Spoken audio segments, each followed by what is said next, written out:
quiero decir lo siguiente. Quiero iniciar dándole la palabra a... ¿Dónde están?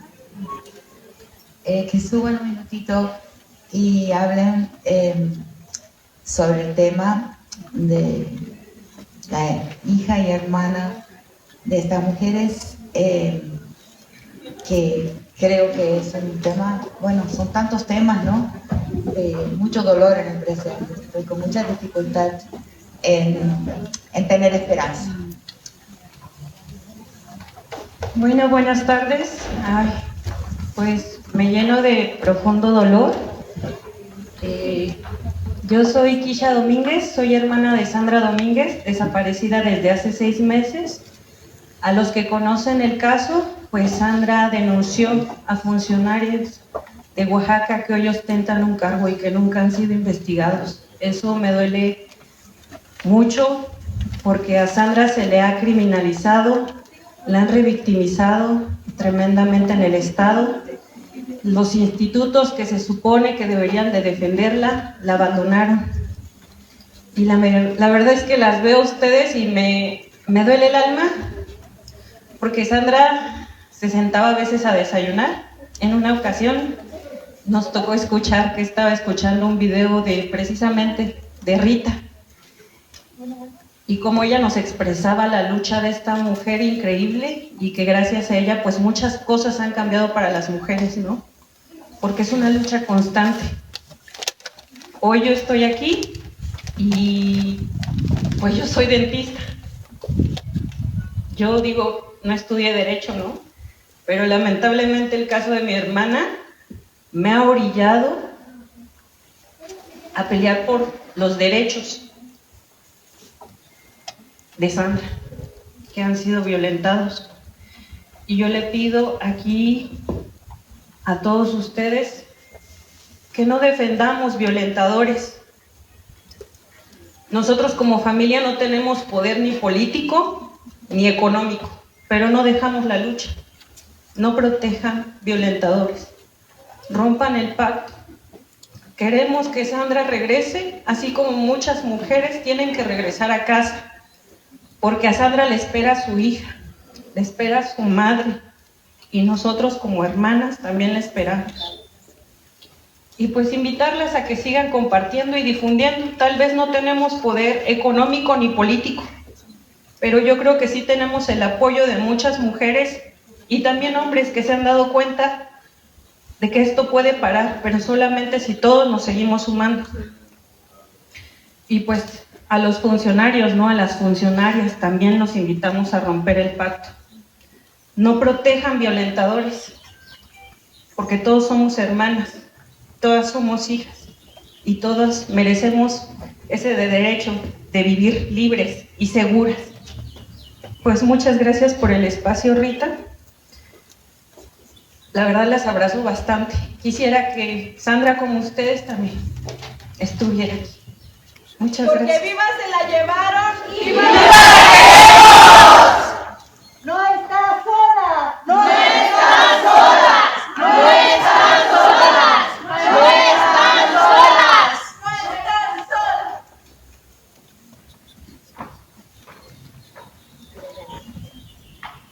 Ojalá tenga paz.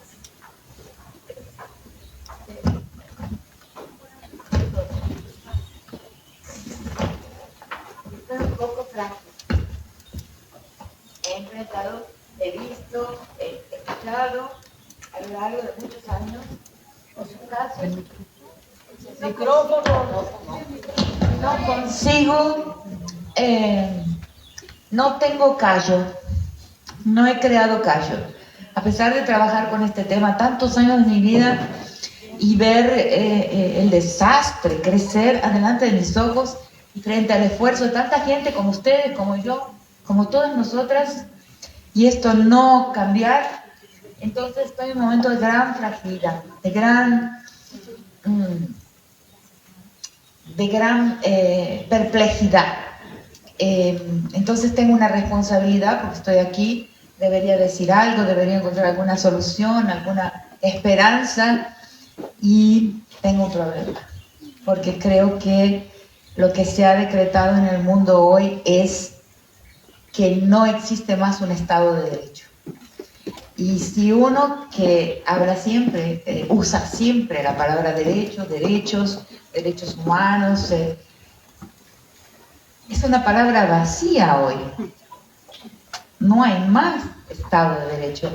No solamente en el caso de los feminicidios, de las fosas comunes, de los desaparecimientos, los casos mexicanos, sino en el mundo. Por eso, ¿no? Gaza es no solamente un caso de guerra, de destrucción, de holocausto, de exterminio, de genocidio, pero es una declaración del fin del Estado de Derecho global.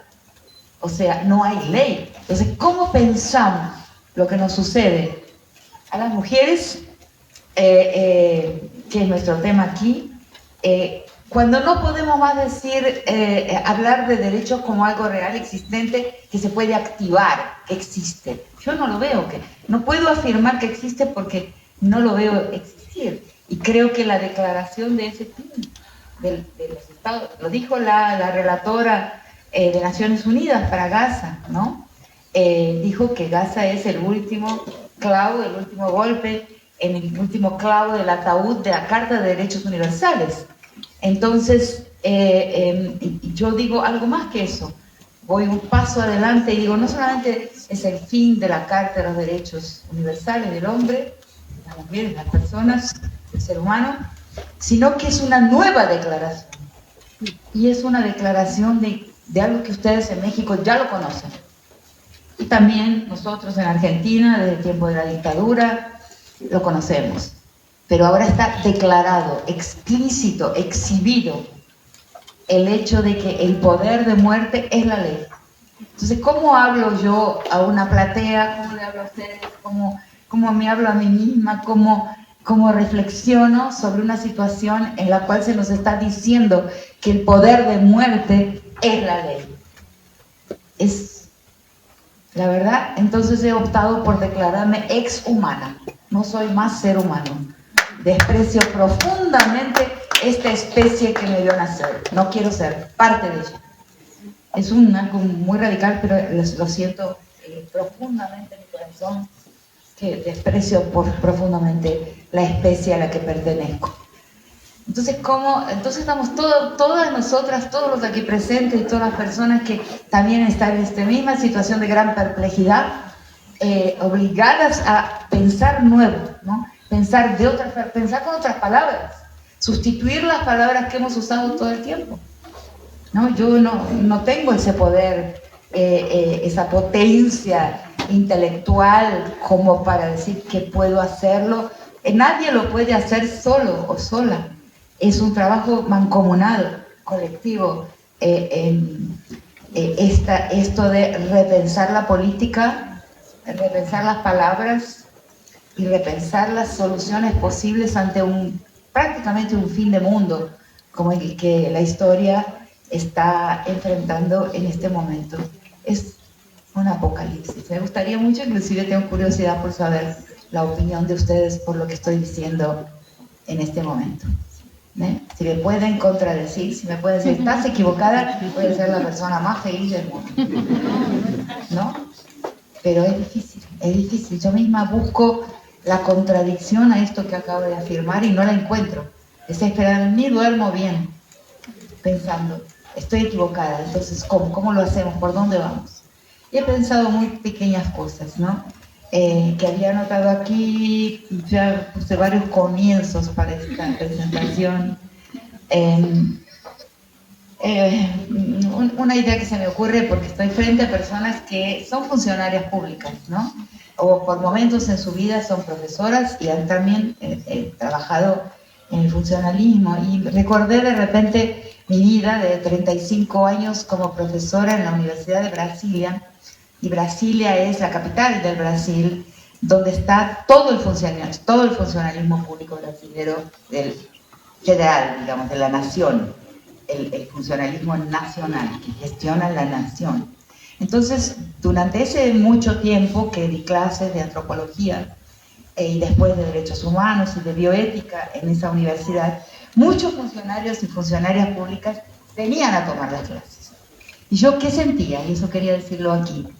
Sentía que esas personas que trabajaban en el Estado, en un determinado momento empezaban a sentir que estaban dando vueltas en círculos, andando y llegando al mismo lugar, ¿no?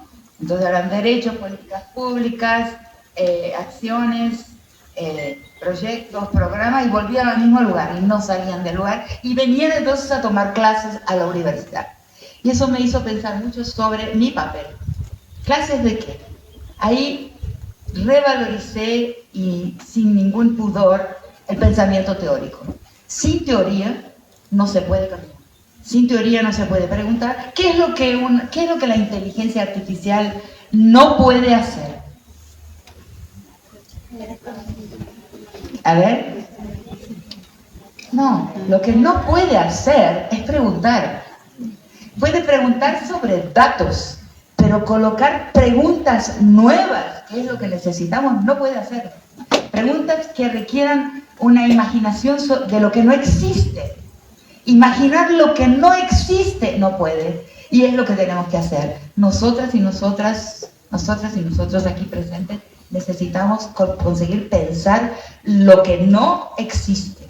O sea, las palabras que no fueron pronunciadas, las consignas que nunca dijimos, ¿no? Los proyectos que jamás imaginamos, futuros nunca imaginados, pero futuros inmediatos, no futuros en términos de una utopía, como los grandes autoritarismos de la historia. Hannah Arendt nos enseñó que pensaron de una forma utópica. ¿En qué sentido? Un futuro obligatorio. El futuro obligatorio tiene que ser así, ¿no?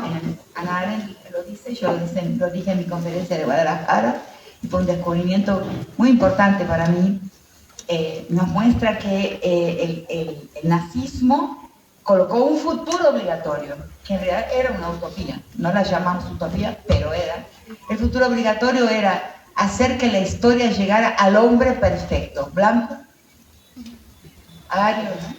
Sano, ¿no? Porque también iban eliminando a todos los enfermos, por ejemplo, los esquizofrénicos, eran mandados al exterminio, igual que los judíos, igual que los adventistas, igual que los gitanos, igual que los disidentes políticos, los enfermos, por la eugenesia presente en ese estúpido proyecto histórico de la creación del camino hacia una humanidad, hacia el hombre perfecto. Eso se transforma en un totalitarismo. Hannah Arendt también lo dice del estalinismo, o sea, aquella sociedad futura obligatoria. Las personas que nos formamos en mi generación dentro de las militancias, los activismos de raíz marxista, yo misma, ¿no? Entonces el futuro era un cuadrito dibujado, así debe ser. Y había un diseño de una igualdad imaginada y obligatoria para el futuro, y quien fuera disfuncional a ese futuro que se llamaba utopía, debía ser eliminado. Ahí la muerte no dolía, debía morir porque no trabajaba. Entonces ese futuro no. Un futuro que se debe pensar de otra forma, que se debe pensar con los pies en la tierra, en el barro, en el lodo, cara a cara, cuerpo a cuerpo, con cada gesto cotidiano. Y esa es para mí la única solución posible que consigo imaginar y que la política no ha imaginado, ¿no? Entonces de ahí yo llego a una idea de que existe la política y lo político. Mi campo es lo político, no la política. La política va a llevar siempre a la conflictividad por poder. El poder está ahí. Es una lucha por el poder y el control de las instituciones, ¿no? El Estado, en fin, es la política, ¿no?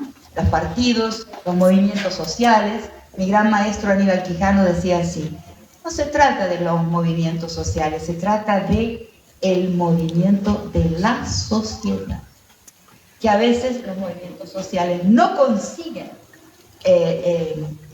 crear, originar, impulsar, porque también después acaban siendo parte de la política, la lucha por poder, la degladiación por influencia, por poder, y ahí se pierde todo. O sea, si tenemos poder dentro del Estado, bien, pero si no lo tenemos, como sucede muchas veces, tenemos que tener un camino anfibio. Ese camino anfibio va por la política y por lo político. ¿Y qué es lo político? Todo, absolutamente todo. La vida misma, la vida cotidiana. Y algo que en mi pensamiento he colocado el foco muy fuertemente ahí y que sé que no lo puedo pensar sola, que es una historia de la gestión doméstica, que no es ni íntima ni privada. Nos han enseñado que lo doméstico no es político, que es íntimo y privado. Eso es un efecto del camino a la modernización. Cuando la historia humana postcolonial, o sea, a partir de la conquista y la colonización, suprime el orden comunal o va suprimiendo paulatinamente el orden de la comunalidad, donde la reciprocidad y formas de lo político dominan. Entonces se nucleariza la familia y ahí morimos, ahí los niños son abusados, son golpeados, las mujeres también. Ahí en esa familia privatizada y transformada en íntima. Entonces, ay, no, esa es mi intimidad. No, el feminismo ha enseñado desde hace mucho tiempo que lo privado es político y yo quiero decir que lo privado no existe. No existe, que esa privatización de lo doméstico ha causado enormes daños, no solamente a las mujeres y los niños y las niñas, sino a la historia de la humanidad. Entonces, recomunalizar. En un mundo comunal, el espacio doméstico no es pequeñito, no es íntimo, no es privado, no transcurre entre cuatro muros, como nuestras casas en las grandes ciudades, ¿no? Transcurre abierto y atravesado por mil ojos. Por eso el feminicidio es moderno, como el genocidio es moderno. El femicidio, esto que llamamos y hemos creado las leyes en muchos países, la absoluta crueldad sobre el cuerpo de las mujeres, solo puede ocurrir cuando no hay comunalidad, porque en un mundo realmente comunal, muchos ojos observan lo que pasa. Esos muros no existen. O sea, la conducta de las personas está bajo observación de la comunalidad, de la comunidad permanente. Entonces, a medida que se nucleariza y el individuo acaba siendo la figura de la sociedad, y el individualismo avanza en las sociedades, ahí el carácter indefenso, la posición indefensa de las mujeres crece y aumenta. Entonces tenemos que, ese pensamiento, esa reflexión, tiene que ver con cómo pensar lo político, ¿y qué es lo político? ¿Qué pensamos en lo político? No es como atrapar las riendas del control, que es otra cosa. Pensamos cómo reencaminar el rumbo de la historia hacia otro destino. Yo lo defino así. La gran cuestión que todas las personas aquí presentes e interesadas en un bien que no existe, ¿no? En salir de esta penuria y de esta despreciable especie de la que formamos parte, hacer que esa especie vuelva a ser apreciable, vuelva a ser confiable, como no está sucediendo en el momento presente, es querer encaminar el rumbo de la historia hacia otro horizonte que sea más benigno, más compasivo y más feliz, porque la infelicidad reina. O sea, yo creo que el mal es infelicidad. Yo creo que las personas malas son primero infelices y después malas. O sea, que el verdadero origen de la maldad y de la crueldad es la infelicidad personal de mucha gente, que luego se vuelve perversa, el resentimiento es el estado de ánimo de nuestro siglo. El siglo XXI es el siglo del resentimiento y de la envidia, ¿no? Resentimiento, ¿por qué? ¿No? Entonces empecé a preguntarme, inclusive por los dramas que vivo en mi país, ¿no? La situación triste, tristísima, lamentable de la Argentina en este momento, y veo el resentimiento como algo que impulsa esta situación. ¿Y por qué la humanidad está resentida, ¿no? De esta manera, como para causarle daño a los demás? Yo creo que hay razones para este resentimiento. Creo que el resentimiento se origina en muchas promesas no cumplidas, en promesas no cumplidas de la modernidad, justamente, ¿no? De la colonial modernidad, como decimos desde mi perspectiva teórica, en la que para hablar de modernidad siempre hablo de colonialidad junto, porque no podría existir modernidad si no hubiera existido conquista y colonización.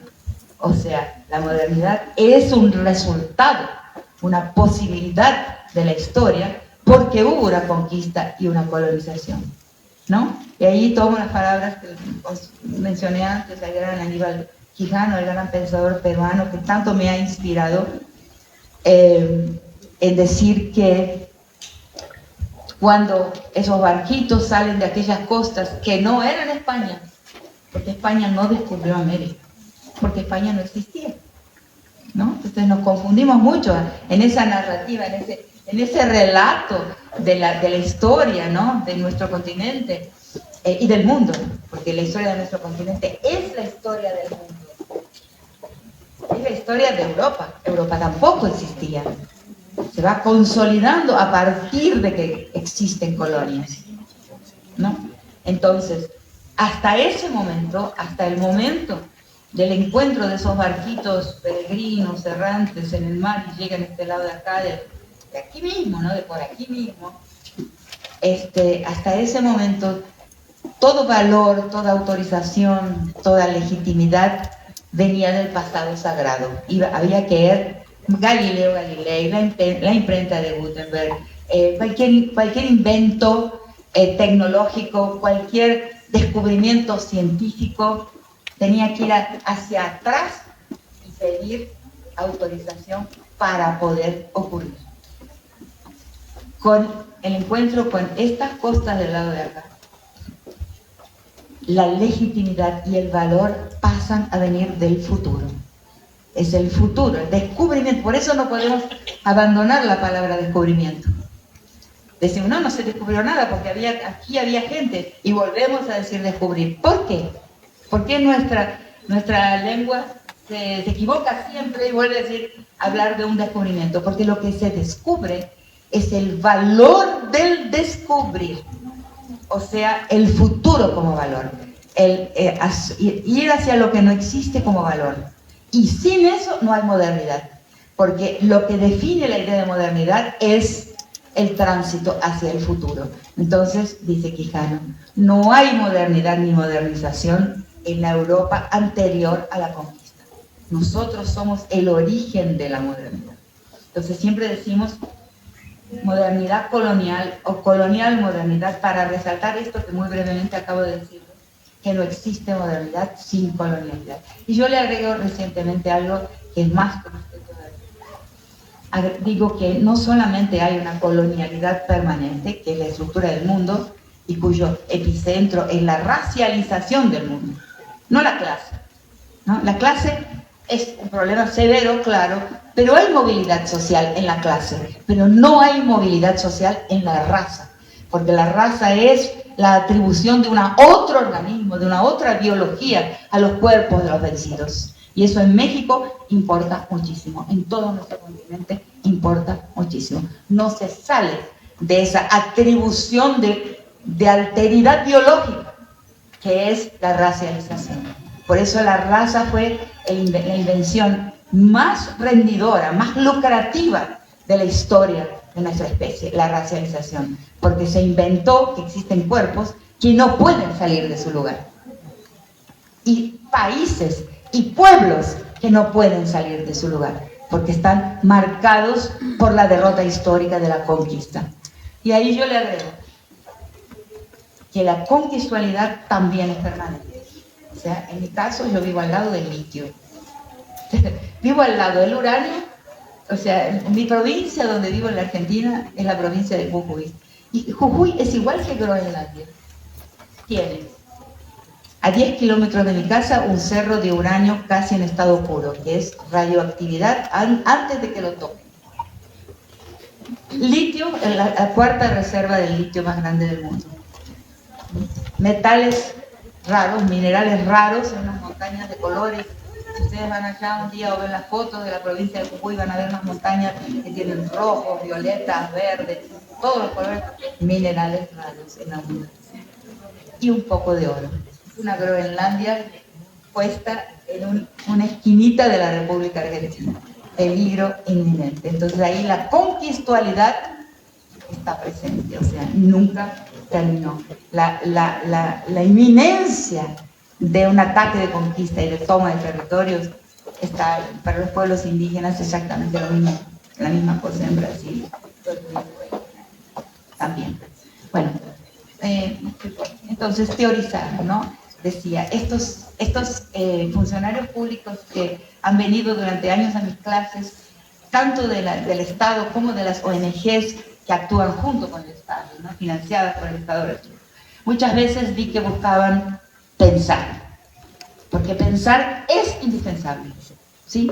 Hay que actuar, pero actuar sin pensar, nos vamos a dar cuenta que al rato estamos dando vueltas en sí. La palabra es central, colocar nombres a experiencias que las tenemos, pero no las hemos nombrado, o las hemos nombrado con palabras que nos vienen del eurocentrismo, o sea, de Europa, de otros teóricos, de gente que piensa con los pies en otro lugar. No nos sirven. Pensar y nombrar la experiencia desde acá, nuestras experiencias desde acá, es absolutamente central e importante para poder contribuir con ese esfuerzo de empujar la historia para un otro horizonte, para un otro rumbo. Entonces, ¿cómo pensamos en este momento tener otras metas? O sea, dentro del feminismo, un error del pensamiento feminista, ¿no? Todo un grupo grande de mujeres que voy encontrándome y que todas nosotras tenemos ese peligro también, de que piensan que tomar el poder del patriarca, o sea, a mí me ha pasado hasta recientemente en una gran ocasión en la Universidad Complutense de Madrid, con un público enorme también, y que justamente la persona que me había invitado a estar ahí, una niña muy joven, yo me sentía muy vieja frente a esta niña, parecía un elefante en una cristalera, porque la niña era muy jovencita, pero una feminista muy conocida ya. Levanta la mano y dice, nosotras las mujeres tenemos que tomar el poder. No. ¿Cómo digo acá, sin ofender a nadie, que no es lo que yo pienso? El poder es una mala palabra. El poder es una mala palabra. Entonces, empiezo a pensar desde ahí, ¿cómo decir que el feminismo tiene que crear otras metas? Que son metas de felicidad, ¿eh? No son las mismas metas del patriarca. No es lo mismo que un patriarca desea o que un machito quiere. No es lo mismo. Entonces, ¿cómo es una felicidad pensada desde la feminidad? Desde una experiencia vital e histórica también femenina. ¿Cómo es? No basta el cuerpo para ser mujer, para ser femenina, para ser parte de la historia de las mujeres. No basta el cuerpo. Hay mujeres que son más patriarcales que muchos hombres que conocemos. ¿Qué hacemos con eso? Lo tenemos que pensar. Si una mujer me dice, yo quiero influencia y control en el movimiento, pasar línea, bajar línea y que me obedezcan. Las trans están fuera de aquí. Eso es querer poder.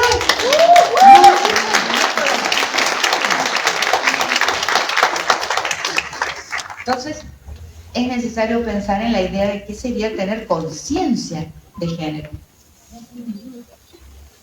Porque, como he dicho mucho últimamente, son nuevos descubrimientos que voy hablando, que voy ampliando. En cada conferencia pienso un poquito más. En voz alta. Pensar en conversación, ¿no?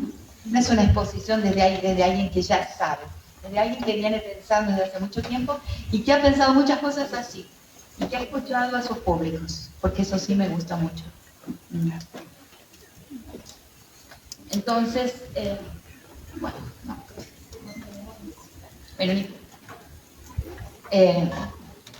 Entonces, en el movimiento antirracista, en el movimiento negro, sí hay una categoría que es la categoría de conciencia racial, ¿no? Porque sí, ¿no? La gente que lucha contra el racismo ha sabido que hay mucho, o sea, que hay mucha gente de su misma raza que ejerce el papel del enemigo, que la policía que mata, ¿no?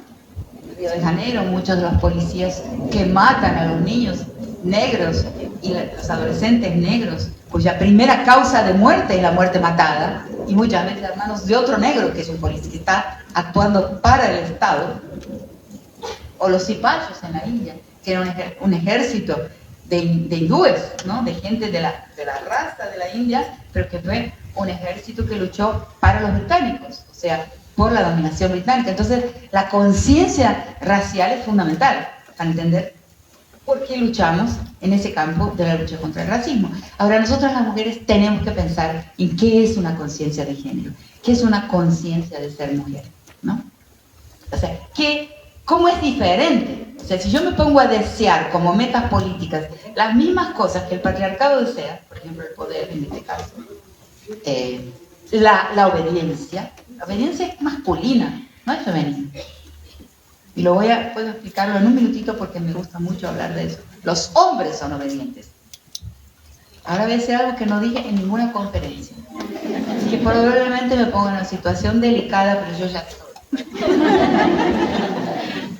Yo siempre digo que la masculinidad es corporativa, ¿no? En un primer momento hablé de los hombres cuando escuché a los violadores en la cárcel, y ahí empieza mi teorización, y una teorización que voy a hacer una digresión importante ahora, está en dos casos contemporáneos que están en la boca de todo el mundo. Uno, el caso Pelicot. El caso Pelicot es prácticamente una puesta en escena de modelización de las relaciones de género. Y lo voy a explicar en un minuto. Y me acaban de mandar, últimamente recibí muchísimos correos de personas diciendo: vea la serie Adolescencia, porque es también una puesta en escena de mi modelo de la comprensión de las relaciones de género. O sea, la fratria masculina. El principal compañero de un hombre es otro hombre. O sea, en el caso de Pelicot lo ven, sacrifica a su mujer para generar una alianza, una amistad, una complicidad, en un gozo que es un gozo homosocial, es un gozo de hombres que comparten un mismo cuerpo, que es la esposa del acusado. ¿Se dan cuenta? Es lo que he dicho toda mi vida sobre la violencia de género, desde que escuché con un grupo grande de estudiantes míos en 1993, en 1992 y 93, a los condenados por violación, sentenciados por violación en la cárcel de Brasilia. Los escuchaba cómo el acto de violación que habían cometido, en realidad su interlocutor principal no era la víctima, sino los otros hombres. Estaban exhibiendo algo, demostrando algo, para titularse hombres, como el título fundamental que una persona humana que lleva un órgano, bueno, en Argentina es una cosa muy vulgar, ¿no? Con la edad me he vuelto un poco más espontánea. Bueno, pero lleva esa cosa en el cuerpo. Pero no basta llevar esa cosa en el cuerpo, hay que demostrar que se la merecen. Y para demostrarlo hay que exhibir algo. Y eso es la base de todas las guerras, el mandato de masculinidad, que en aquel momento yo le llamo la fratria masculina, la hermandad masculina, la fraternidad masculina, falta una palabra de las antiguas que usaba, bueno, no importa, ya entiendo. Más recientemente me doy cuenta de que en realidad se trata de una corporación, de que la estructura de esa fraternidad es corporativa. Y las dos características centrales de cualquier corporación hay dos. Una, que la principal lealtad es la lealtad. Más que la lealtad a la familia, a la propiedad, a la riqueza, a la dignidad humana, a la vida, la lealtad central en la corporación, que es la frase masculina, es la lealtad corporativa. En toda corporación, la lealtad, en cualquier mafia, en cualquier corporación de las que conocemos, el ejército, la policía, los jueces, el mundo corporativo de la justicia, la universidad, la academia, en fin, todas las estructuras están siendo progresivamente corporativas en el mundo de hoy, lo que es un desastre. La primera corporación es la masculinidad, o sea, mi lealtad es, antes que nada, el pertenecimiento al grupo de hombres, o sea, a la fratria, ¿no? La segunda característica es la jerarquía, o sea, la corporación es jerárquica y la masculinidad es jerárquica. Nosotras las mujeres no tenemos a pesar de que ciertos feminismos quieran crear dentro del feminismo una jerarquía femenina, no, eso no es parte de nuestra historia ni de nuestra estructura como mujeres, ni de la acumulación de experiencia social a lo largo de milenios. No es la jerarquía, como mucho la madre, como mucho, ¿cierto? Que es una jerarquía de, digamos, de autoridad y no necesariamente de poder, que autoridad y poder, según Weber, no son lo mismo, y yo acepto esa diferencia. Autoridad y poder no son lo mismo. Entonces, la masculinidad sí existe el macho alfa. Entonces, ¿por qué hice todo este merodeo, esta vuelta? ¿A dónde voy a llegar?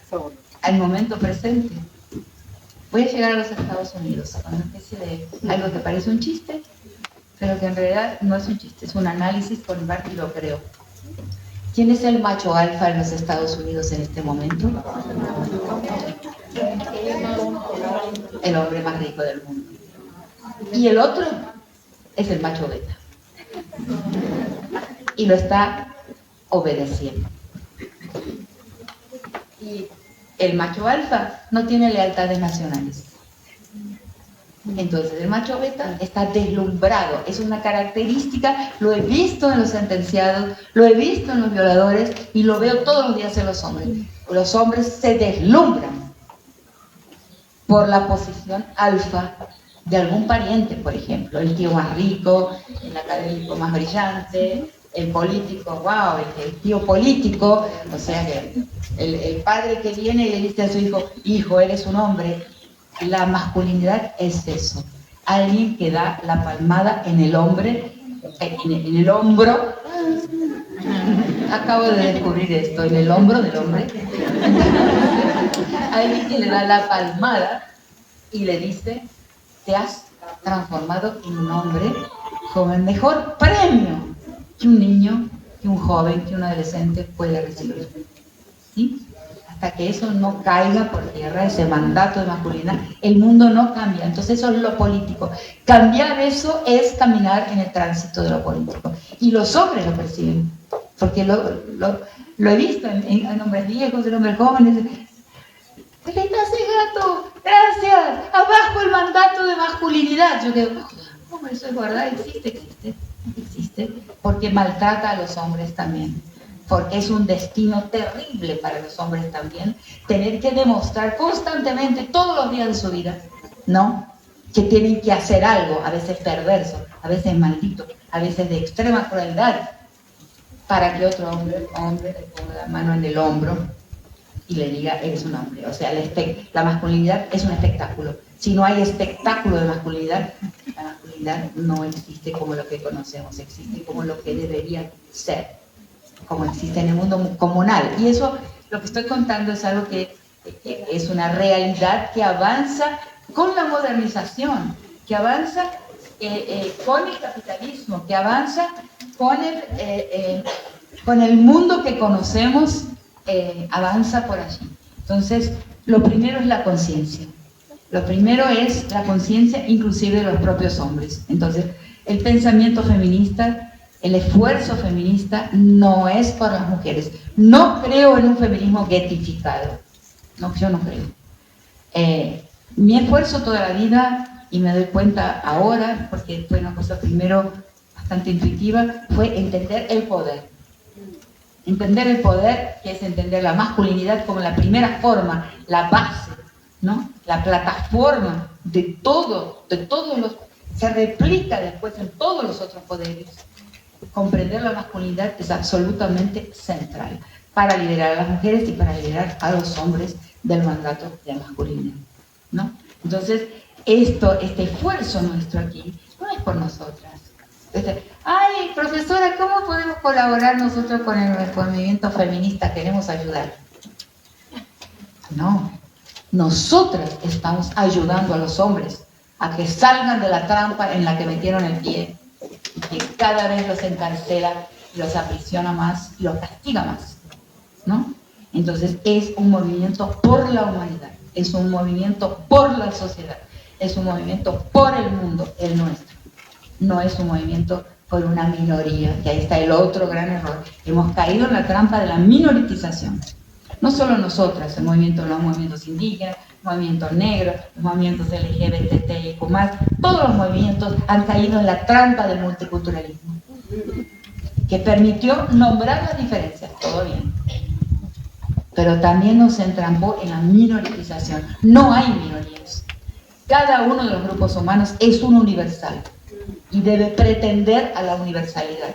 Su discurso debe circular universalmente. Entonces, todo esto, la teoría lo rompe certezas, muestra la necesidad de inventar y de pensar nuevo, de dar nombres a lo todavía no nombrado. Ese es el esfuerzo del trabajo teórico que no tengo pudor en defender. Porque como he dicho, y empecé por ahí, he visto a mucha gente venir de las instituciones de gobierno y de las ONG, venir, por favor, a pensar un poco más para saber cómo salir del círculo vicioso, de la pura acción, sin pensamiento, sin palabras. La palabra es fundamental. Entonces yo pienso que a mí me encanta el pensar en conversación.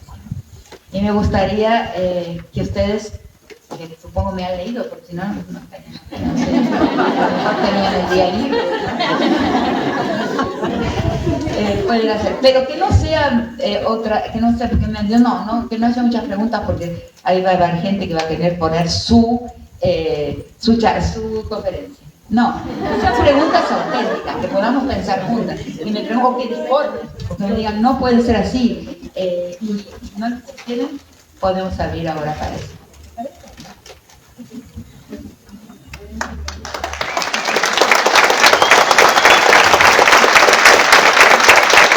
Conseguí alegrarme un poco, porque empecé realmente muy mal, sin mucha condición de hablar, porque no me sentía capaz de dar esperanza. Y el que habla siempre tiene ese papel, ¿no?, de generar esperanza, generar esfuerzo en una dirección, digamos, con optimismo.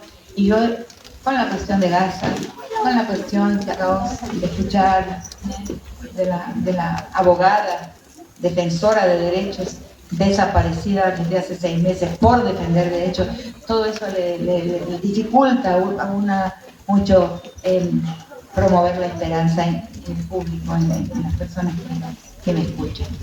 Entonces vamos a pensar juntos. Sí. ¿Quién organiza? Yo, no te preocupes. Intervenciones concretas, por favor.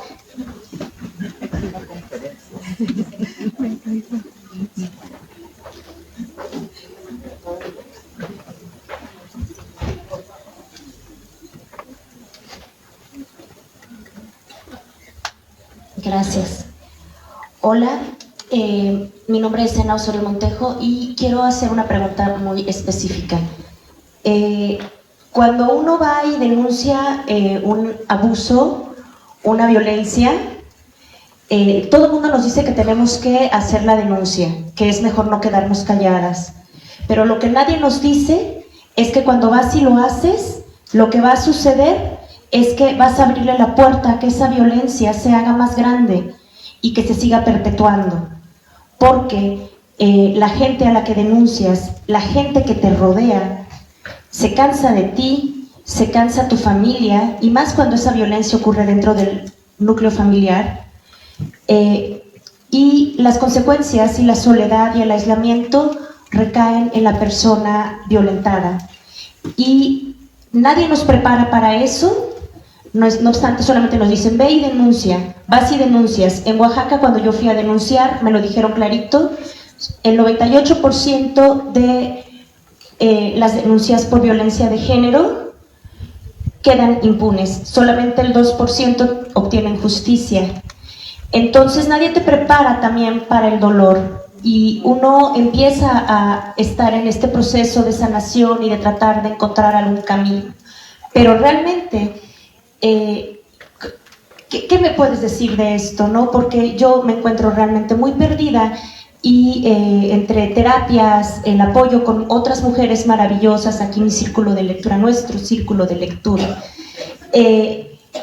la poesía que escribo, y en fin, finalmente estoy sola, y muchas veces me ronda por la cabeza la idea de que no debí de haber abierto la boca y de haber mandado a madrear al tipo que me hizo lo que me hizo. Y a veces también me ronda por la cabeza que esto es lo único que hay, que no hay para dónde hacerse. Me canso y a veces hasta me quiero morir.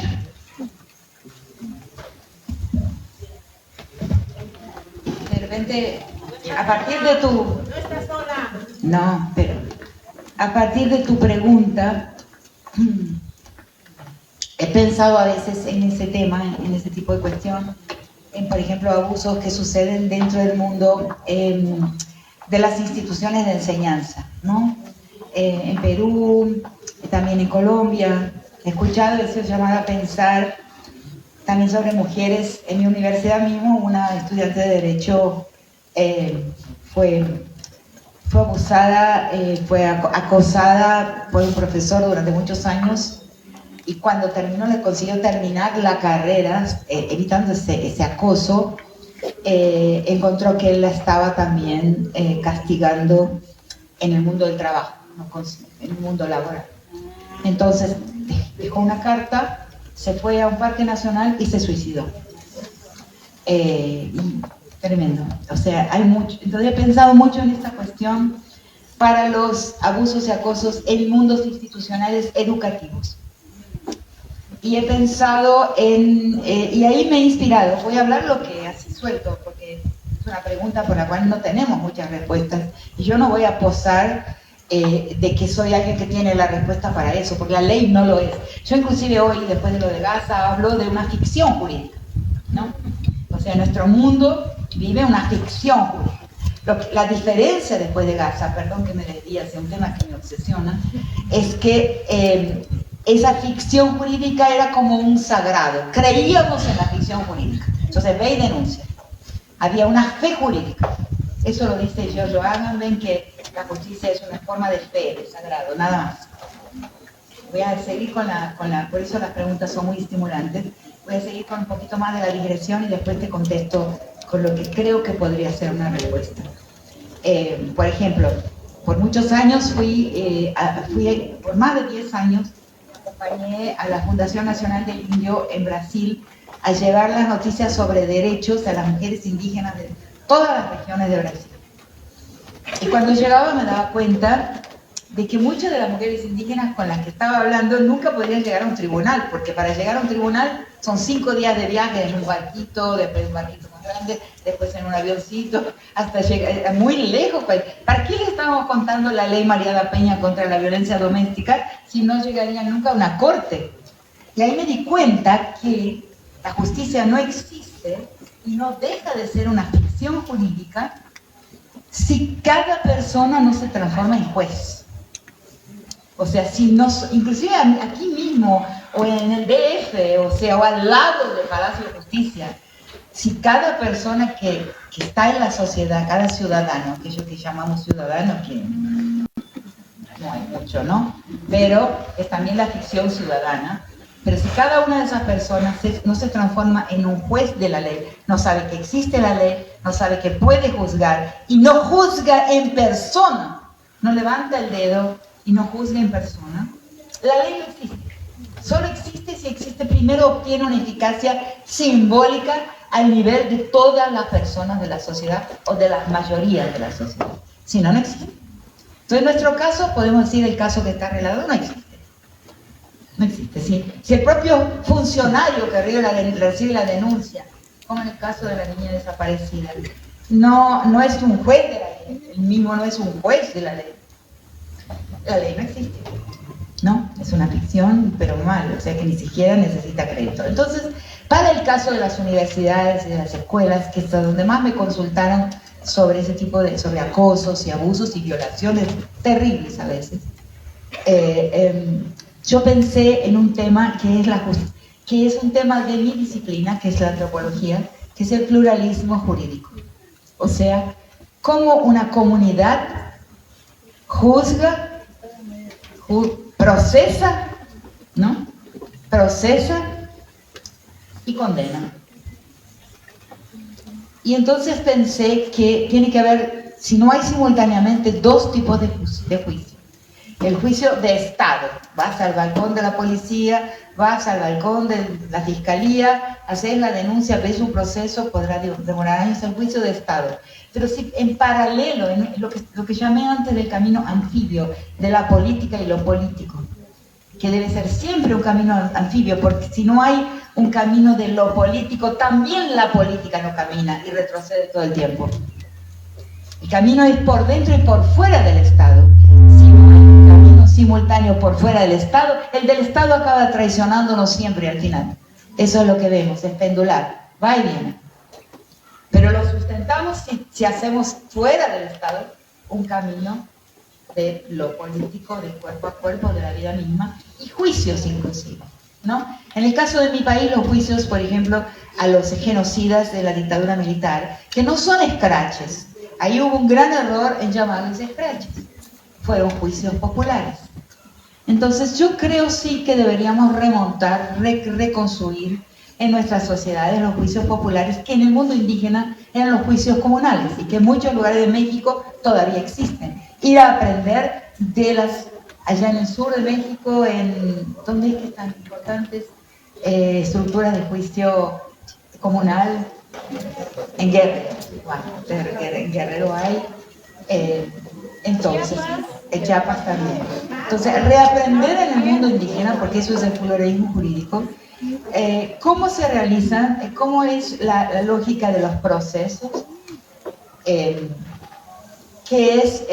es un crimen, cómo se, por ejemplo, en las sociedades indígenas, en las sociedades de estructura comunal, el crimen es más una herida a la posibilidad de vivir comunalmente, es una herida a la sociedad.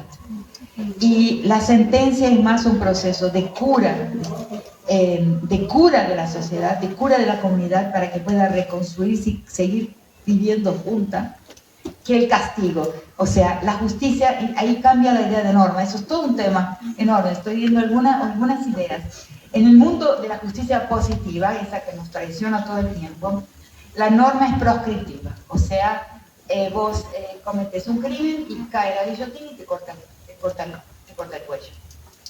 O sea, el castigo es el fin de la sentencia. En las sociedades comunales, el proceso de la sentencia es un pensamiento para que se pueda reconstituir la comunalidad, reconstituir la sociedad. Y son lógicas completamente diferentes de lo que es justicia y de para qué es la justicia. Pero lo importante es que hay una modalidad de formación de proceso y de quien juzga, o sea, de aquellos que están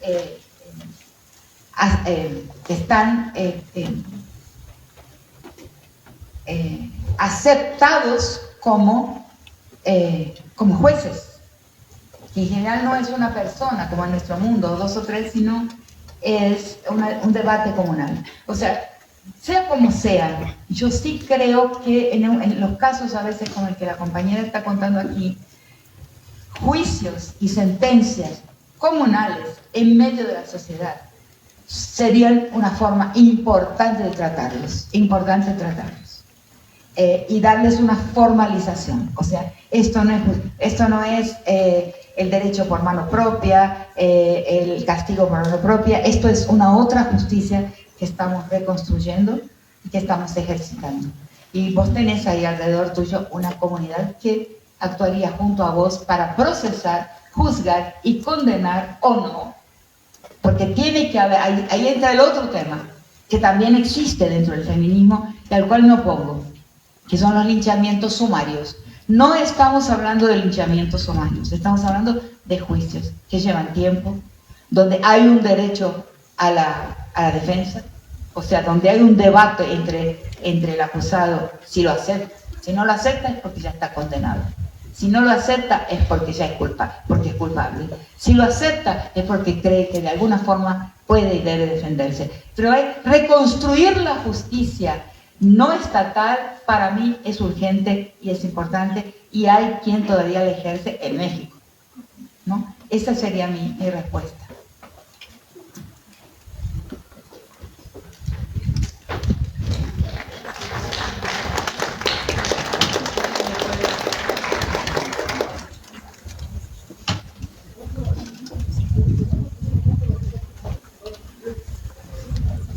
¿Nadie más tiene una pregunta? Acá.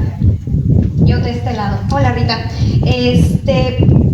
Yo tengo una pregunta tanto para ti como para la audiencia. Últimamente he venido pensando en cómo es posible, sí, creo que sí es posible, pero cómo hacer estratégicos para convencer a los varones de renunciar a los beneficios que tienen dentro de un sistema patriarcal.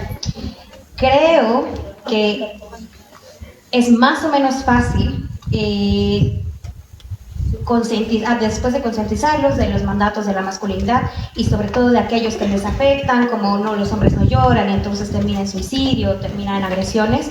Creo que es fácil un poco de repente entrarle por ahí por las agresiones que hay contra ellos, pero de ahí a que renuncien a posiciones como más altas, hablando tipo de Elon Musk o como la masculinidad como más hegemónica, de repente ahí es donde yo me trabo. Entonces no sé si tú tienes algunas ideas.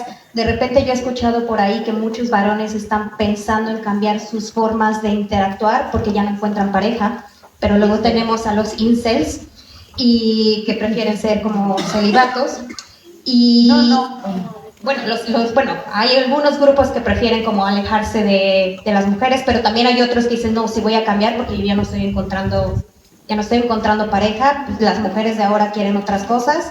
De repente siento que a lo mejor va por ahí la respuesta, pero de repente he escuchado a Conan que dice que un poco renunciar a la masculinidad de repente pareciera que es tratar de convencer a los capitalistas de renunciar a sus utilidades y de renunciar a sus beneficios, que puede que haya algunos, pero no realmente. Entonces, no sé si tengas ideas tú o alguien de la audiencia, y creo que es un poco la pregunta de Millón. Es una pregunta amplia. Bueno, de una forma primero intuitiva y después, más recientemente, comprendí lo que hice la mayor parte de mi vida. Mis escritos todos son sobre la masculinidad, en realidad, no sobre la feminidad.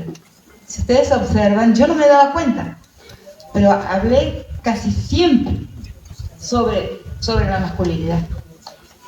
Entonces, inclusive primero con el trabajo con los sentenciados por violación, pero después con los muchos trabajos que hice y peritajes, inclusive el más reciente, que hice un peritaje sobre la violencia sexual en el conflicto armado colombiano.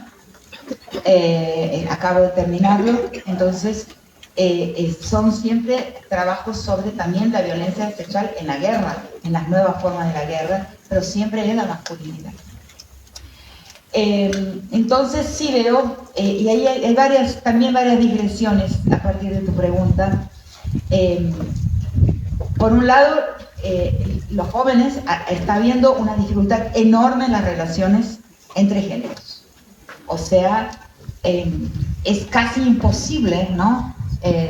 Casi relacionarse en los ambientes jóvenes en los que contemplo, los que tengo acceso para ver, sin el Tinder, La persona entra al Tinder y dice, tengo ganas de tener sexo, yo también, tan feliz, y no se ven nunca más y ya está. Es casi como una función fisiológica de necesidad, pero no hay relación, no hay más. Pero porque ahí hay otro tema que no es exactamente la respuesta a tu pregunta, pero que me parece interesante mencionarla aquí. Yo al feminismo norteamericano le llamo feminismo pilgrim, de los peregrinos puritanos fundadores. El Me Too no es el ni una menos. Tengo en este momento un gran altercado con organizaciones que han llevado el Me Too al Brasil como la forma de la defensa de las mujeres. Y fíjense la diferencia entre el Me Too y el ni una menos. Yo también, otro mundo. El ni una menos, nosotras. Ninguna menos de nosotras. En la propia construcción gramatical de la consigna, ustedes ven dos civilizaciones, una que queda al norte de esta frontera y la otra que queda al sur de esta frontera. Todos nosotros, porque México es no solamente la frontera mexicana con los Estados Unidos, sino la frontera de una civilización entera con los Estados Unidos, de México hacia la Tierra del Fuego. Y ahí es en nosotras lo que impera. La comunalidad todavía existe. Fragmentada, rasgada, pero jirones de comunidad en nuestras cocinas todavía existen. Entonces somos nosotras. Entonces, ese feminismo pilgrim ha implantado ese miedo, ¿no? Si yo te miro 2 minutos más, ya estoy acusada de acoso. No puede ser, es que no puede ser. Hay una dificultad de la relación entre varones y chicas que no puede ser, que está equivocada. Tiene que haber la posibilidad de un diálogo.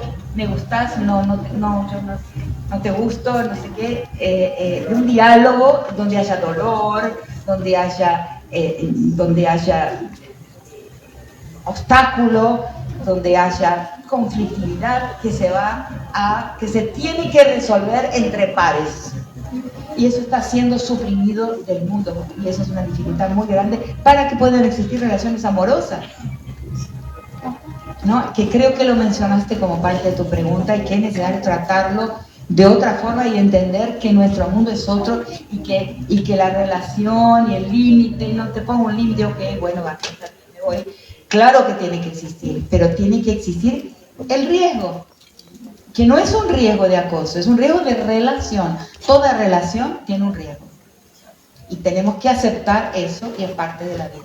Y tenemos que, ahí está, construir nuestro propio mundo de relación entre géneros, de conversación entre géneros, o a veces de personas del mismo cuerpo, pero que tienen una sexualidad homosexual, pero que también existe también los mismos problemas, la misma dificultad, ¿no? Del acceso, del acoso, lo mismo.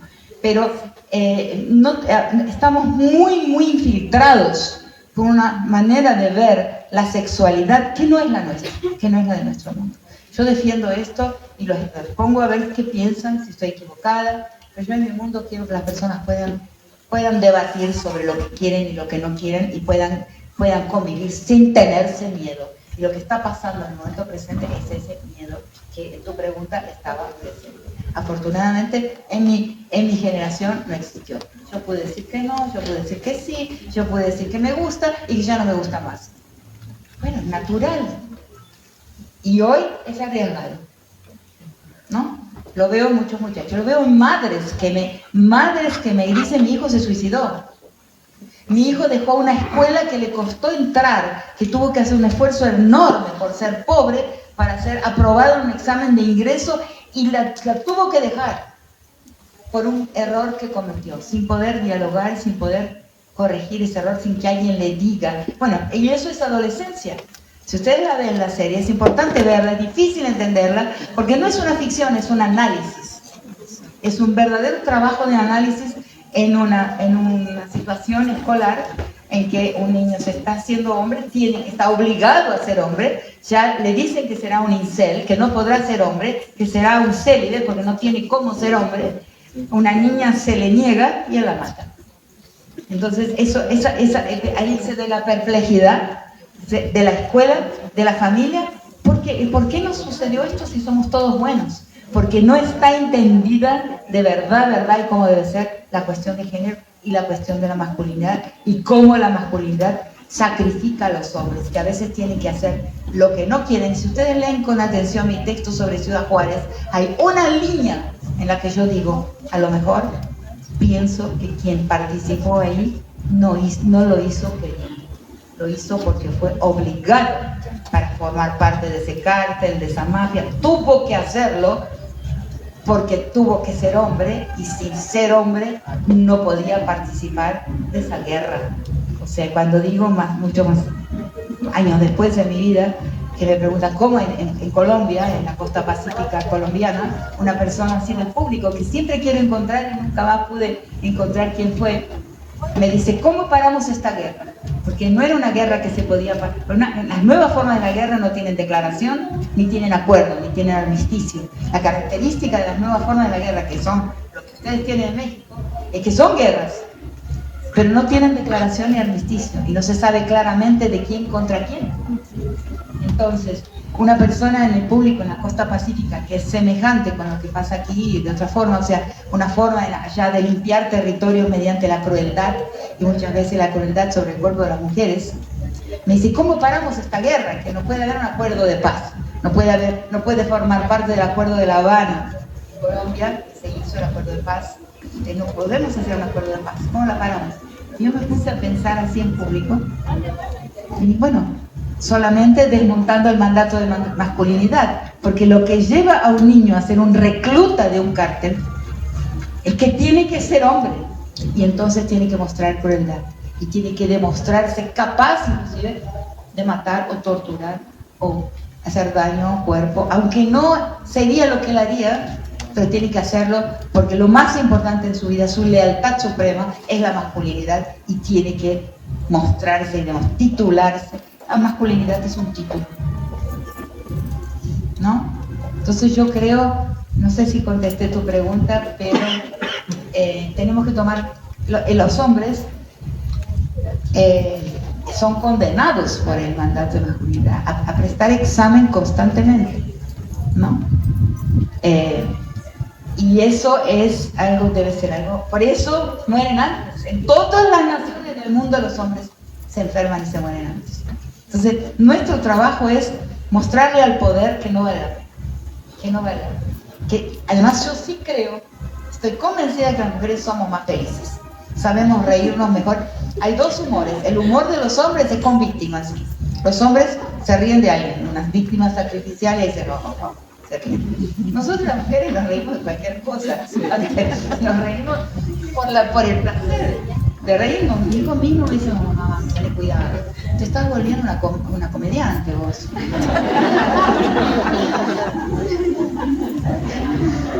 Y bueno, ¿y qué va a hacer? Lo único que uno puede hacer es eso últimamente, ¿no? Entonces, tenemos que saber qué es lo que sí tenemos, ¿no? Y tenemos que decirle a los hombres lo que podrían tener y no pueden tener, porque tienen que demostrarse capaces de la crueldad, capaces de la no empatía, ¿no? Capaces de la no vincularidad, ¿no? Ahí, bueno, entonces llegamos hoy aquí, ¿no? Con Ingrid, con Anabel, y yo vine con mi compañero, ¿no? Y entonces nosotros enseguida empezamos a hablar qué nos duele, ¿no? ¿Dónde, qué estamos? No, tengo esto, tengo lo otro, no, porque yo estuve, entonces, y nunca nos habíamos visto, pero cada uno empezó a contar todos sus achaques. Entonces yo le digo, ¿viste? Él me manda fotos de él con sus amigos, están así.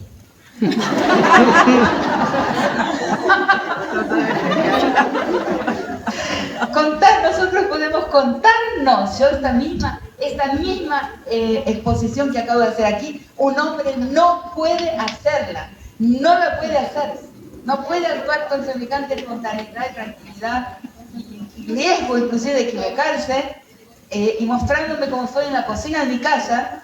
No lo puede hacer un hombre. Crea una distancia automáticamente, porque a lo largo de milenios de historia son formados a crear esa distancia. Nosotros tenemos algo que podemos enseñar al mundo, una politicidad femenina que es distinta, una forma de gestión femenina de la vida y de las relaciones que procede de una forma totalmente diferente, pero no tiene nombre, No le hemos creado retórica.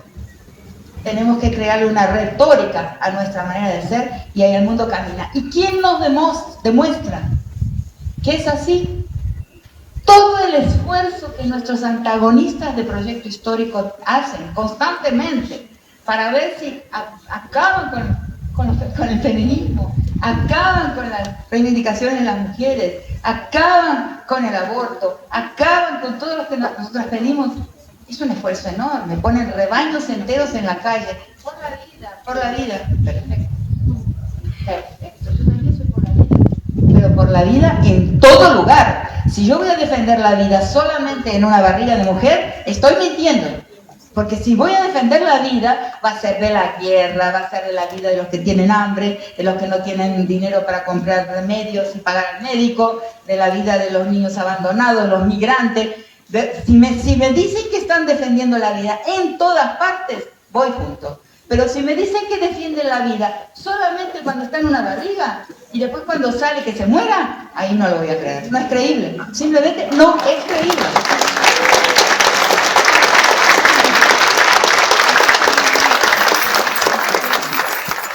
Entonces, eso es lo político.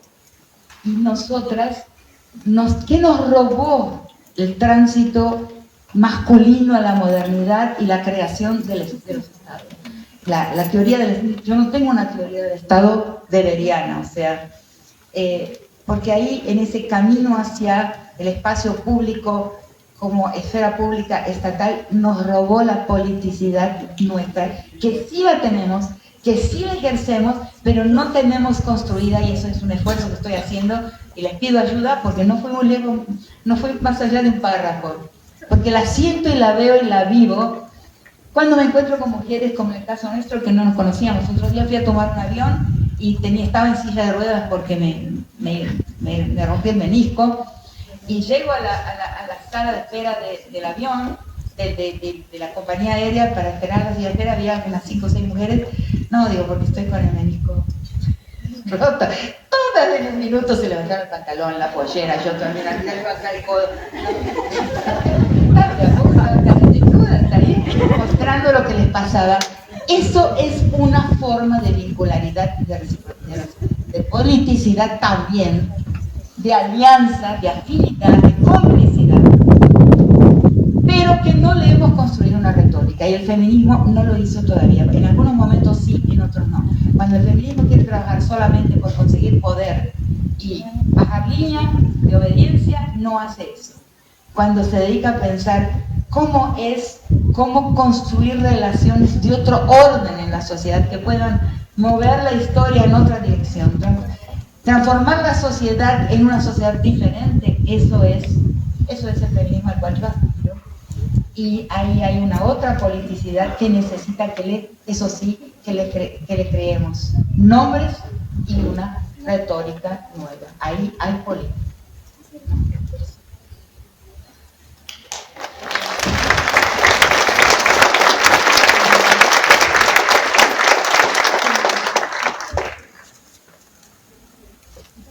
Buenas tardes, soy Cristina, antropóloga y estudiante de Historia del Arte.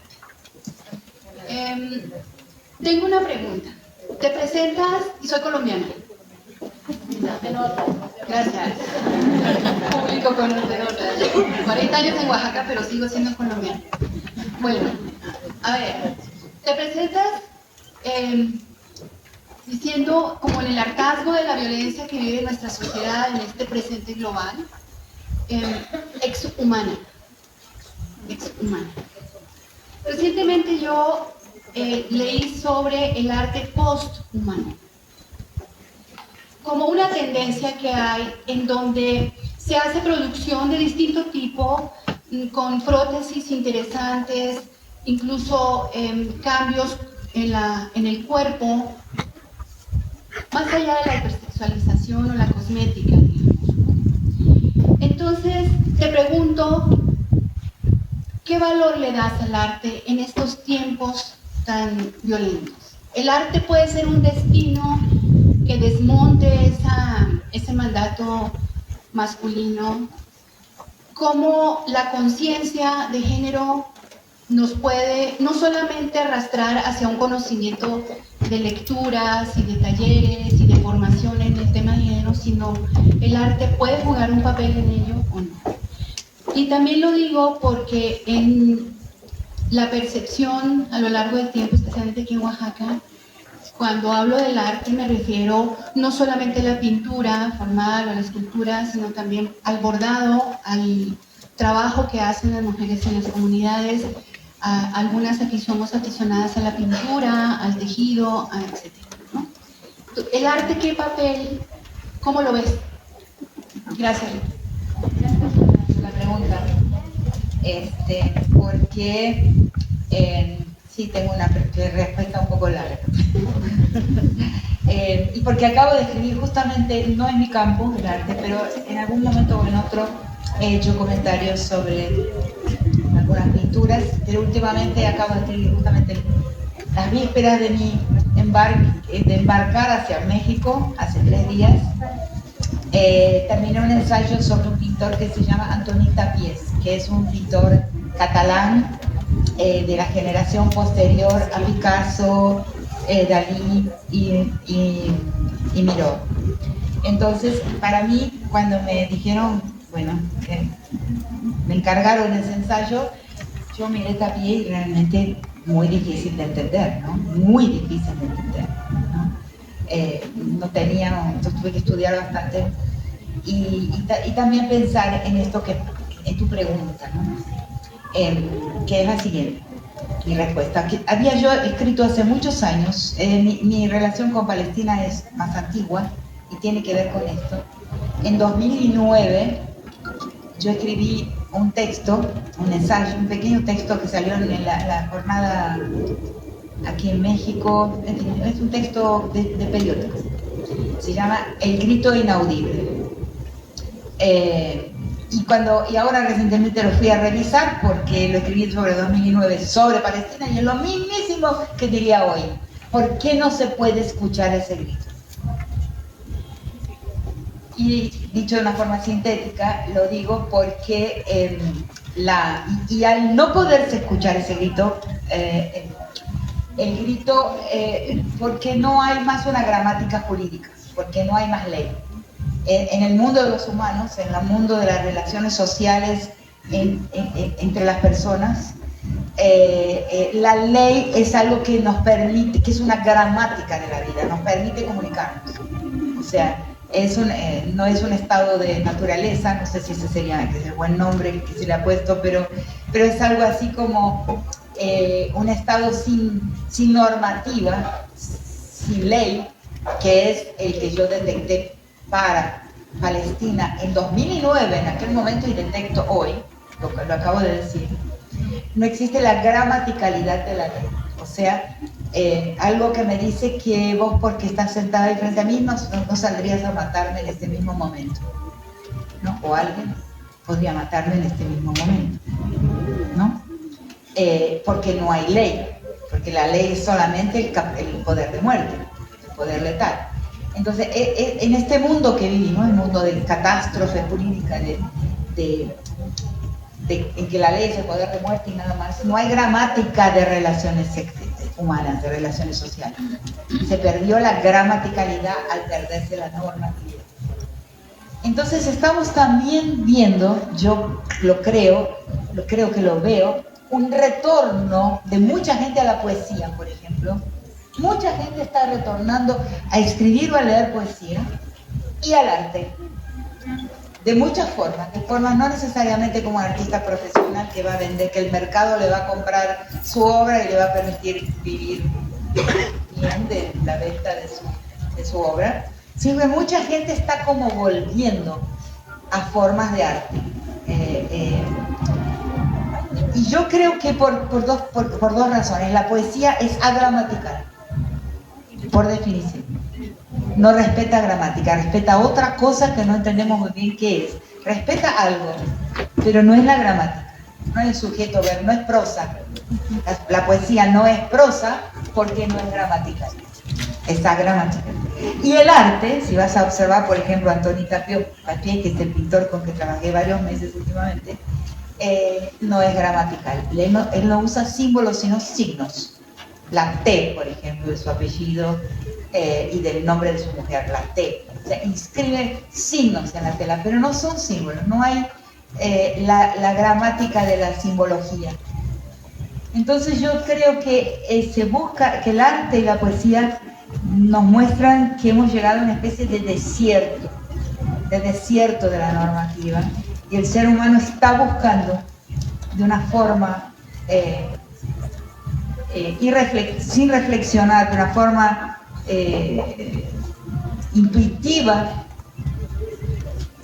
formas de comunicación desconocidas, nuevas, que están por ser creados. Estamos en un mundo, o sea, de muchos de los proyectos históricos de un bien mejor, de una sociedad mejor, han fracasado, ¿no? Todas las revoluciones han fracasado, todas. No hay ninguna que no fracasó. Todas fueron victoriosas en desmontar lo que existía, o sea, en vencer lo que había, pero ninguna construyó un camino hacia otro lugar, no. Ni la francesa, que es el prototipo de todas las revoluciones, terminó en 3 reinados. Entonces la humanidad de repente se enfrenta con este espejo de un desierto, o sea, un desierto donde no hay un proyecto claro de hacia dónde, cómo conseguimos un camino hacia ese otro horizonte más benigno, cómo desviamos el rumbo de la historia del lugar hacia donde se dirige, que es la muerte, hacia otro destino, que es la vida. Y yo creo que en lo agramatical las personas están buscando ese rumbo que no está definido, que no tiene leyes, que no está normado todavía. ¿Se entiende? Esa sería mi respuesta.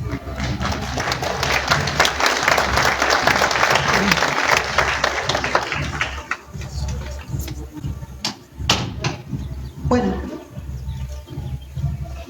buenas tardes. Sí, muy breve. Buenas tardes, soy Patricia Rea, soy antropóloga mixteca y acá estoy. Sí.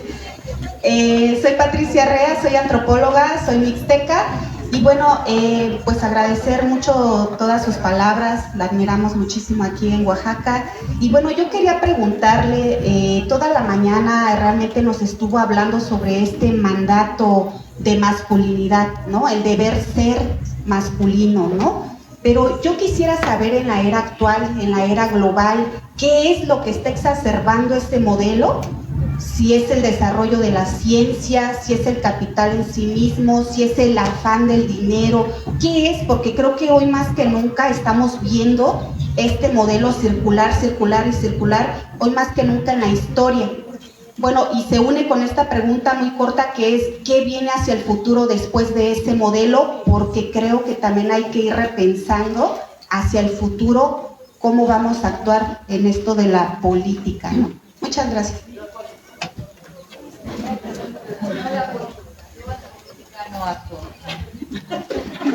Lo político, o sea, acá en el suelo, caminando, conversando, yendo, creando vínculos, creando asociaciones, sí, pero no asociaciones del tipo que las vincularidades, el proyecto histórico de los vínculos. Y ahí esas vincularidades, yo hablo mucho de una diferencia, de una tensión permanente entre el proyecto histórico de los vínculos y el proyecto histórico de las cosas. Son 2 metas de felicidad diferentes. Y todas las personas aquí presentes, y yo también, tenemos ahí un camino, un pie en el proyecto histórico de las cosas, porque queremos cosas. Algunas cosas, uno quiere más cosas, otros quieren un poco de cosas. Y el proyecto histórico de los vínculos. Pero hay un momento en la vida en que invertimos vínculos en las cosas, perdemos vínculos para conseguir cosas. Y hay otros momentos en la vida, ahí las personas se parten en 2 tipos de personas. Personas que invierten cosas en los vínculos, o sea, invertimos cosas en mantener y producir y construir vínculos. O sea, están en tensión dentro de nosotros, pero hay momentos en que la decisión se vuelve indispensable, ¿no? Y tengo ejemplos para eso, muchos. O sea. Entonces, el otro tema es, ay, me perdí en este finalcito, en lo de los... perdón, ¿tuvieron? ¿Qué sigue? Sí, sin duda. Sin duda la masculinidad no fue siempre como la vemos hoy. Como estaba diciendo antes, en el mundo comunal, los excesos de la masculinidad del presente no podrían existir, porque había una vigilancia, las puertas no había muros entre las casas, o sea, las cocinas eran atravesadas por mucha gente, ¿no? Eran habitadas, atravesadas por toda la comunidad, no solamente mamá, papá y nené, ¿eh? Eran abiertas, o sea, entonces ahí, digamos, los excesos de la crueldad contemporánea no podían existir, ocurrir. Y eso yo lo vi, inclusive con el avance del Estado Nacional en el Brasil, en el mundo de las mujeres indígenas, durante esos más de 10 años en que el frente estatal, empresarial, mediático y cristiano avance hacia el mundo aldea, ¿no? Las aldeas tienen una estructura comunal y avanzó ahí. Claramente las mujeres iban mostrando señales de violencia que antes no existían. Entonces, pero ¿cómo has permitido que te apaleara tu marido de esa forma, que te quebró una pierna? Y no le dijiste al cacique. Y el cacique dijo, y es la familia de ellos. Empieza a aparecer la familia nuclear y la familia cercada por muros, que es cosa de cada persona, que es cosa de la familia, no es cosa de la comunidad. Cuando la comunidad se desprende del orden familiar, ahí la violencia empieza a aumentar muchísimo. Y ahí entra otro tema, porque me dicen, no, pero es verdad que existe la violencia del hombre indígena, del hombre negro. Y ahí entra lo que llamo la posición bisagra, o sea, el hombre indígena y el hombre negro tienen una posición que la mujer indígena y la mujer negra no tienen, porque ese hombre indígena y ese hombre negro tienen una relación hacia afuera con el frente del blanco que llega, con el patrón, el político, o sea, yo le llamo el frente blanco, no necesita ser blanco, no es un color, es un frente de dominación, es un frente colonial que llega. Ese hombre se relaciona con ese frente emasculándose, agachándose. ¿Qué les queda para restaurar su masculinidad cuando retorna a la aldea, a su familia y a su mundo? Solamente la violencia. Y eso ha aumentado con el tiempo. O sea, yo les llamo eso una posición bisagra. O sea, frente al frente que llega, el frente colonial conquistal, la derrota. Frente a los suyos, la violencia. Porque, y ese es el otro tema que se ha discutido mucho dentro del feminismo decolonial, cuando se dice que no existía un patriarcado antes de la colonización. Imposible, porque la conquista fue posible y la colonización fue posible solo porque existía un patriarcado en el orden precolonial. Porque el hombre vencido, lo primero que aprende es la mirada del hombre blanco sobre el mundo y sobre la mujer. Y ahí está la derrota de nuestro mundo, del mundo de nuestras costas, de nuestras sociedades. O sea, en la mirada del conquistador, lo primero que aprende el hombre derrotado en la conquista. Y la mujer no la aprende. La conoce, sabe de qué se trata, pero no la aprende. No mira el mundo con esos mismos ojos. Lo primero que aprende este hombre es mirar el mundo con los ojos del conquistador. Al cuerpo como cosa, a la vida como cosa. La cosificación de la vida es el aprendizaje de la mirada del hombre conquistado, de la mirada del conquistador. ¿Entienden? La inoculación dentro de su ser de una mirada cosificadora sobre el mundo. La mujer no la aprende. Y solo por eso la conquista fue posible, porque ya existía un orden patriarcal masculino antes de la conquista, pero con otras características que yo les llamo de un patriarcado de menor intensidad, ¿no? Y un patriarcado que no es igual al patriarcado que pasa a imponerse después del orden conquistador.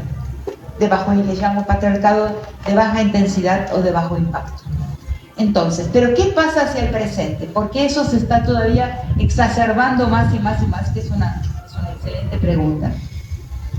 Porque el hombre está enmasculado por la concentración económica.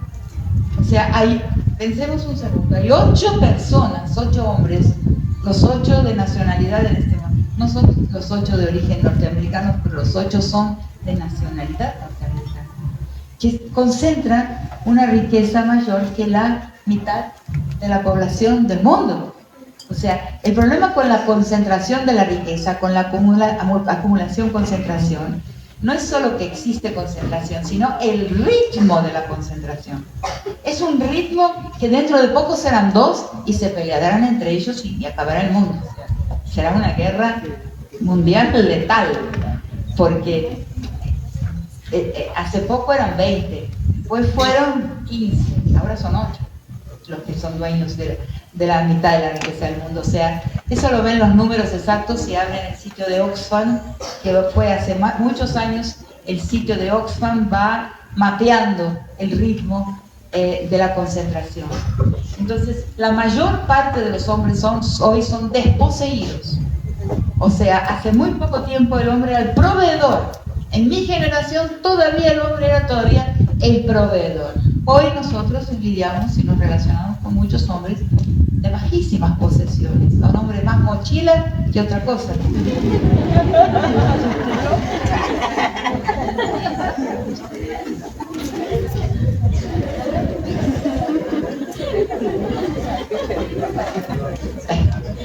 Pero entonces esa desposesión por la concentración deja al hombre también con la violencia como un único recurso para constituir y mantener su posición de masculinidad.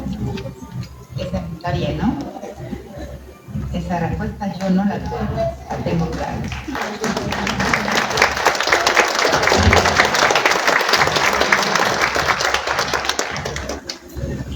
Bueno, buenas tardes. Mi nombre es Carla Martínez y sí, más que una pregunta, es una participación. Hace años cayó un libro tuyo en mis manos, hace muchos años, y después leí otros libros, ¿verdad? Y algo que yo creo que me impactó, y estoy segura que me impactó en todo, fue, y recuerdo esto muy bien, que decías que el cuerpo de las mujeres es un lienzo en blanco para que cualquier violencia fuera dibujada sobre nosotras. Respecto a nuestro país, yo analizo mucho, porque a veces pienso, ¿y cómo configura la violencia? ¿Cómo puede vivir entre nosotros? ¿Cómo nace como algo natural, ¿no? Entonces, yo me he puesto a pensar que mucho de lo que ha sucedido en mi país es la precariedad laboral. Hace una semana, no sé si te enteraste del caso de Jalisco, y el núcleo, como tú lo dices, es el deseo de esas personas por una estabilidad laboral. ¿Cómo juegan? ¿Cómo el mundo juega con esto? Ahorita hay una normativa implícita en que los derechos laborales ya no existen.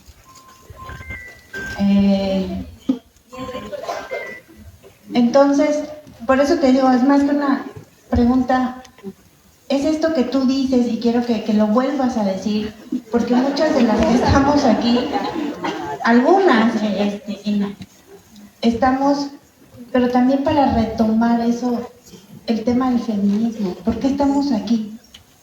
¿Por qué nos reunimos aquí? Porque también muchas mujeres tomamos estos pactos patriarcales como algo nuestro, como algo implícito, como la norma para existir. Es hegemónico. Esa hay que considerarlo muy seriamente. La blancura es hegemónica y el patriarcado es hegemónico.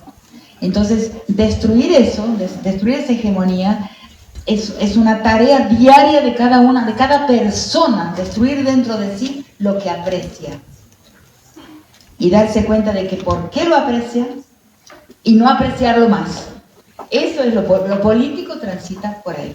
¿Cómo destituir y transformar nuestros aprecios, nuestros respetos, que respetamos, ¿no? Y que no respetamos de forma equivocada. Entonces por ahí va lo político, ese despojamiento y ese auto... yo les voy a contar una historia mía, ¿no? El día que yo empecé a ver los edificios, los apartamentos, los predios lujosos como mausoleicos, fue uno de los días más alegres de mi vida, porque comprendí que había transformado mi manera de ver el mundo. La riqueza como mausoleo, como lugar de muerte. Pero no porque lo decía, no como algo aprendido, no que leí Marx, El Capital de Marx, sino porque como gusto, cuando cambiemos nuestros gustos, ahí el mundo cambia. Y no es una tarea fácil. Entonces eso que pasa en México, bueno, pero ahí hay mucha fuerza. Yo no voy a extenderme en esto, pero en mi libro La guerra contra las mujeres, hay uno de los textos que se llama Las nuevas formas de la guerra y el cuerpo de las mujeres, otro que se llama Patriarcado del borde al centro. Hay varios, pero lo que yo hablo que la cartelización que se expande hacia el sur, que está llegando, que llegó a Ecuador, que era un país tan pacífico, que llegó a Chile, que está llegando a Argentina, que eran países no cartelizados, pero ahora sí hay la mafialización. Mi consideración de ese proceso es un proceso político también. Cuidado con pensar que es solamente un proceso criminal.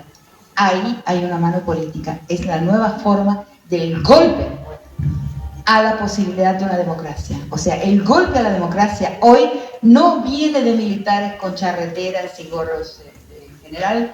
El golpe a la democracia viene desde ese subsuelo que yo llamo la paraeconomía, la paralegalidad, la parapolicía y la paracomunicación. En el texto de Ciudad Juárez le llamo segundo estado, porque lo empecé a escuchar ahí.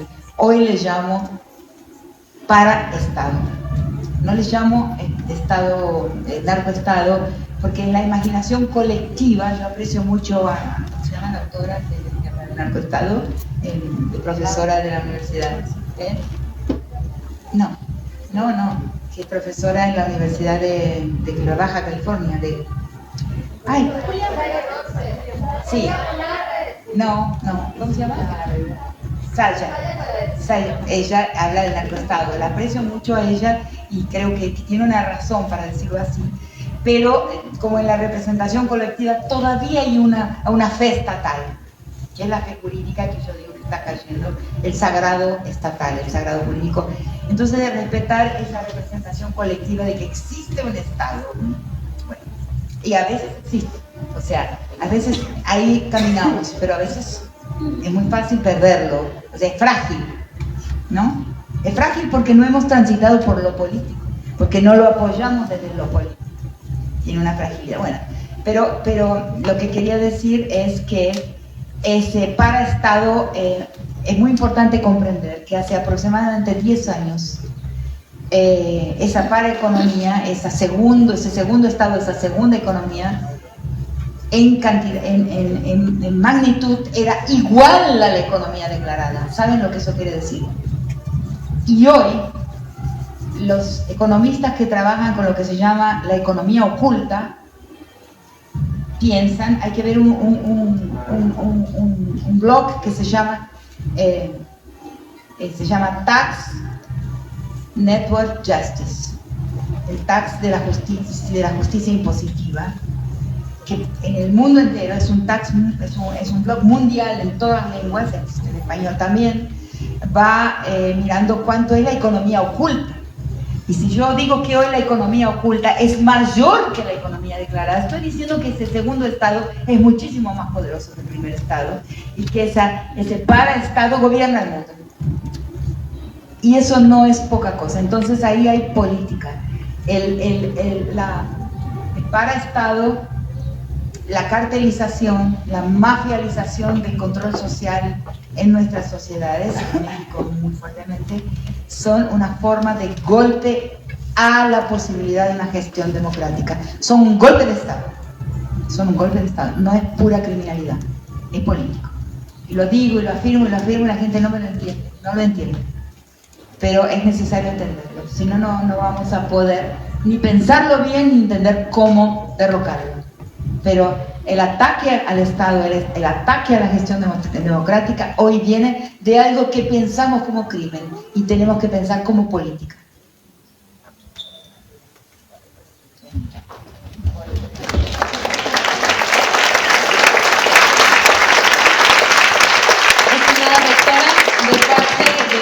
Convocantes a este conversatorio, la Universidad Autónoma Benito Juárez, la Secretaría de las Mujeres, la Secretaría de las Mujeres Estatal, el Colegio también de San Luis Potosí y la Universidad Comunal, le hacemos entrega de este reconocimiento por estar el día de hoy aquí, acompañándonos a todas, que su palabra y su mensaje resuene en nuestros pensamientos.